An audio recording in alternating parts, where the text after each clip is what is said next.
안녕하십니까. Y타임스 논평의 주북일입니다. 오늘은 정세 분석을 해드릴 텐데요. 북한이 3월 위기설에 대해서 팔짝 뛰고 있습니다. 도대체 왜 그러는 걸까요? 지금 김정은은 사면 초과의 위기에 빠져 있습니다. 집권 후 최대 위기라고 말씀드릴 수 있습니다.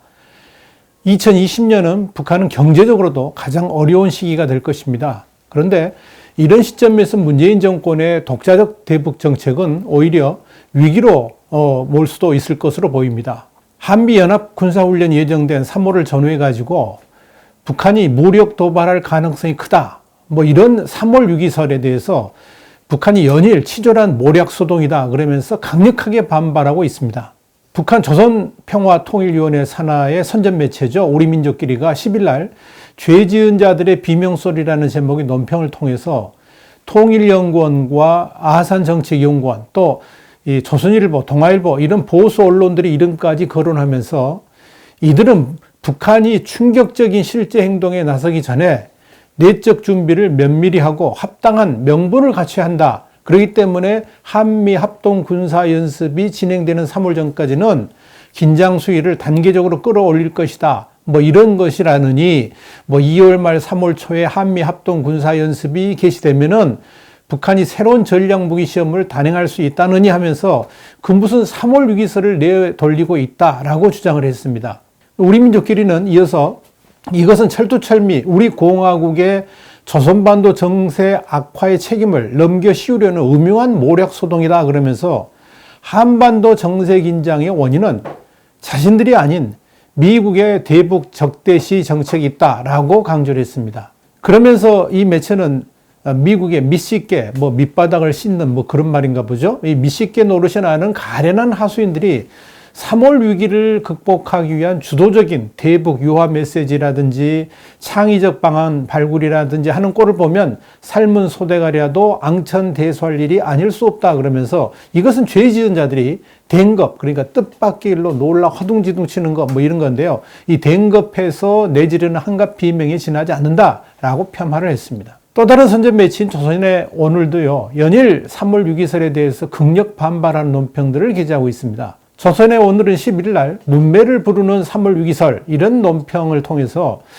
이 3월 위기설이 극도의 불안과 위기감에 몰린 자들이 제발저려 늘어놓는 횡설수설이다 그러면서 이것은 조선반도 정세를 대결과 전쟁 국면으로 몰아가는 미국과 그에 적극적으로 추종하는 남조선 당국이 자초하는 것이다 이렇게 주장을 했습니다. 그러면서 지금 이 남조선 각계층이 극성스럽게 불어대는 3월 위기설이 진짜 위기의 근원으로 될 수 있다 그러면서 3월 위기설의 사실화를 극도로 경계했습니다. 조선의 오늘은 13일에도 교활한 속심을 드러내다. 북한 말로 속심이라 그러죠. 속셈을 속심이라 그러는데 이 제목의 실명 논평에서 3월 위기설은 남조선 당국이 조선반도 정세 악화의 책임을 우리에게 넘겨 씌우려는 교활한 속심을 드러낸 것이다. 이렇게 규정을 했습니다. 조선은 오늘은 14일에도 앞날을 어둡게 하는 허세와 객기라는 제목의 실명 논평을 통해서 정경두 국방장관의 주의서신 8호, 합참의장의 친전서신, 그리고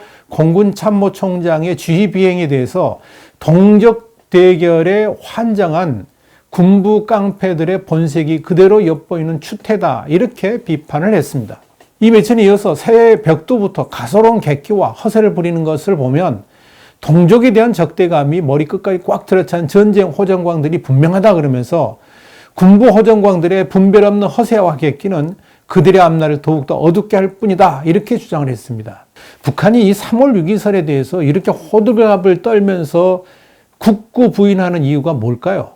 그 이유는 최근 미국의 이란 실세 솔레이마니에 대한 제거 작전으로 인한 충격 때문인 것으로 보입니다. 이 솔레이마니에 대한 미국의 제거 작전은 똑같은 방식으로 김정은도 당할 수 있다는 엄청난 위기감을 불러일으켰고요. 그것 때문에 이 미국의 북한과 김정은을 공격할 수 있는 명분을 결코 주지 않겠다. 이런 의도를 갖고 있다는 이야기입니다. 지난해 김정은이 미국에 제안했던 연말 시한 자체가 무의로 돌아갔죠. 또 그걸 회피하려는 방법으로 12월 28일부터 31일까지 무려 4일간이나 진행된 이 노동당 중앙위원회 전원회의를 열어가지고 이른바 비핵화 조치에 대한 모라토리움을 선언했고요.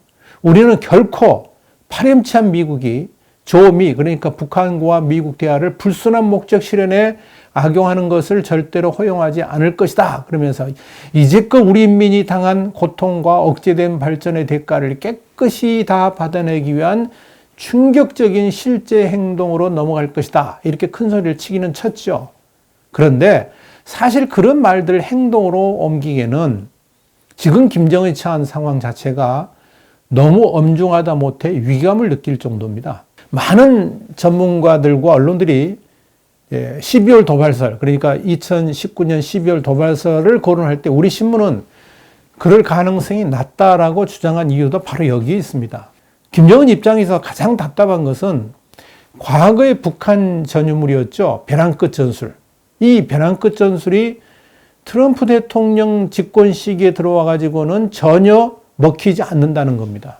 과거에는 북한이 저렇게 엄포를 놓으면 미국은 북한 달래기를 하고 그러면서 뭔가 당근을 내놓곤 했었거든요. 그런데 트럼프 정부 들어와서는 당근은커녕 더 군사적 압박을 가하면서 대화를 하더라도 원칙에서 전혀 물러날 기미를 보이고 있지 않습니다. 여기에 믿었던 구석인 중국마저도 단호하게 비핵화를 요구합니다. 미국과 협상해가지고 비핵화 절차에 들어가라 이렇게 압박하고 있는 겁니다. 그러니까 김정은으로서는 사면 초과입니다. 북한의 관리들과 주민들한테 체면 세우려고 강력한 응징 같은 군사행동, 뭐 이런 말폭탄을 쓰기는 했습니다만은 여기에 대해서 3월 6기설을 남쪽 전문가들이 내세우면서 군사적 대응을 주장하고 나서니까 김정은 입장에서는 이런 6기설의 현실화를 겁낼 수밖에 없는 처지가 된 겁니다. 이 3월 6기설이 실제 현실화되지 않더라도 6기설이라는 그 단어만으로도 미국의 북한에 대한 경계태세 강화는 물론이고 한미 군사훈련의 강도 자체가 더욱 거세질 수가 있을 겁니다. 근데 그런 위기를 생각하니까 이 3월 6기설이 진짜 김정은에 대한 위기로 다가올 수 있다고 판단한 겁니다. 그런데 김정은이 가장 절망적으로 느끼는 것 중에 하나는 미국의 대북 정책이라든지 또는 심지어 야당인 민주당, 더불어 야당이 장악하고 있는 하원까지도 이 북한에 대해서 강력한 대응을 요구하고 있다는 점입니다. 미국 하원의 엘리엇 엥겔 외교위원장의 태도가 대표적입니다. 엥겔 위원장은 한마디로 미국과 북한의 비핵화 협상에 대해서 강한 회의감을 드러냈습니다. 그러면서 김정은은 평화를 위한 타당한 파트너가 아니라 그러면서 미국은 북한 문제를 다루기 위한 다양한 수단을 검토해야 된다라고 말을 했습니다. 북한한테는 큰 충격이죠. 엥겔 위원장은 만약 북한이 핵과 장거리 미사일 실험을 제기한다 그러면 미국은 어떻게 대응해야 하는가 이런 기자의 질문에 대해서 미국이 강하게 반응할 것이라고 단언을 했습니다. 심지어 경미한 도발에도 미국은 분명한 조치를 취할 것이라는 말까지 했습니다. 정치적으로 이렇게 여야가 하나가 돼가지고 북한을 압박하고 있고요. 경제 제재 또한 더욱 강력해지고 있기 때문에 이런 모든 현실들이 김정은을 더욱 초조하게 만들고 있는 겁니다. 그러다 보니까 집권 9년차를 맞은 김정은이 대내적으로 최대 위기를 맞게 된 겁니다. 스콧 스나이더 미 외교협회 선임연구원은 지난 7일 날 김정은이 겪는 위기에 대해서 이렇게 정리를 했습니다. 뭐냐면 국내적으로는 낮은 농업 생산과 경기 침체를 겪고 있고 대외적으로는 트럼프 대통령과의 외교 실패로 제재 완화를 얻지 못했다. 이렇게 정리를 한 겁니다. 하노이 정상회담 결렬 이후에 김정은이 새벽에 텅 빈 평양역에 도착했던 순간은 북한 지도자가 국제외교에서 공개적으로 실패한 전례 없는 상황을 압축한 것으로 보여줬다라고 평가를 했습니다. 그런데 그런 하노이 노딜의 근본적인 책임이 문재인 정부에게 있다. 김정은은 그렇게 생각하고 있는 거죠.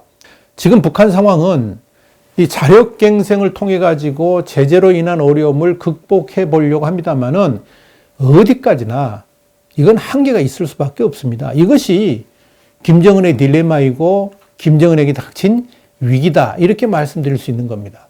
북한 경제 전문가인 조지타운 대학의 윌리엄 브라운 교수도요. 2020년은 북한에 지난해보다도 더 경제적으로 어려운 한 해가 될 것이다. 이렇게 예측을 했습니다. 2011년 12월 17일 부친인 김정일의 갑작스런 사망 때문에 권력을 승계한 김정은이 이듬해 4월 첫 공개연설에서 뭐라고 이야기했습니까? 주민들한테 먹는 문제 해결을 약속했지 않습니까? 그런 약속이 2020년에도 이루어질 가능성이 전무합니다. 이런 경제적 어려움이 김정은에게 실질적 위기로 다가올 가능성이 매우 크다는 이야기입니다. 가장 큰 위기는 역시 군사적 측면입니다. 미국의 솔레이마니 제거 작전에 투입된 MQ-9 리퍼 무인 공격기, 이 김정은을 경악하게 만들기에 충분했죠. 1.7톤의 무장을 탑재할 수 있고요. 링스2 SAR 레이더하고 전자공학 센서 시스템을 탑재했기 때문에 주간 아니라 야간에도 또 악천 후에도 구름이 끼어도 작전 수행이 가능합니다. 스텔스 기능도 있어가지고 북한의 레이더망 완전히 무력화시킬 수 있습니다. 북한으로서는 도저히 상상할 수 없는 김정은 참수 무기가 이번 솔레이마니 제거에 사용된 겁니다. 여기에 북한을 샅샅이 이잡듯이 뒤지고 있는 첨단 정찰 자산의 유력에 대해서 김정은도 이미 알고 있습니다. 이와 함께 북한의 권력 최상층부에 침투해 있는 공작원도 김정은에 대한 참수작전 정보를 충분히 제공해 줄 수 있을 겁니다. 이를 위해서 미국의 CIA 산하의 코리아 미션 센터가 북한에 대한 휴민트 공작을 열심히 하고 있죠. 미국은 또한 어벤저 스틸스 무인기도 언제든지 투입할 수 있습니다. MQ-9 리퍼가 김정은 표적 제거에 쓴다 그러면 이 어벤져 스텔스 무인기는 김정은의 공개적 행보에 함께 있는 수뇌부 동시 제거에 활용될 수 있습니다. 이 모든 것들이 김정은을 위축시키고 있고 그래서 한반도에 위기가 온다는 말조차 꺼내는 것을 두려워할 정도가 되었다는 이야기입니다. 그렇다면 앞으로 어떻게 될까요? 우선 대내적으로는 북한 내 식량 위기와 불안감 확산을 막기 위한 조치들이 취해질 겁니다. 그러나 이 식량 위기는 자체적으로는 해결할 수가 없습니다.